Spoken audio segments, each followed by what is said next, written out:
বিএনপির খালকাটা কর্মসূচি বাস্তবায়ন হলে দেশে বন্যাসহ নানা দুর্যোগ থেকে রক্ষা পাবে, একই সাথে খাদ্য ঘাটতি মোকাবেলা করতে পারবে বলে মন্তব্য করেছেন বিএনপির vice chairman M Barkatullah blue.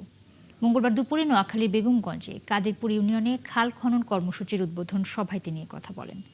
এ সময় তিনি আরও বলেন, বিএনপি সরকারে আড়াই মাসে যেসব উন্নয়ন প্রকল্প হাতে নেওয়া হয়েছিল বিগত 17 বছরেও তা হয়নি। তিনি দেশের উন্নয়ন অগ্রগতির পাশাপাশি প্রধানমন্ত্রী তারেক রহমানের নির্দেশে দেশ এবং সমাজ থেকে মাদক, সন্ত্রাস, চাঁদাবাজি যে কোনো মূল্যে রুখতে সবার কাছে সহযোগিতা কামনা করেছেন।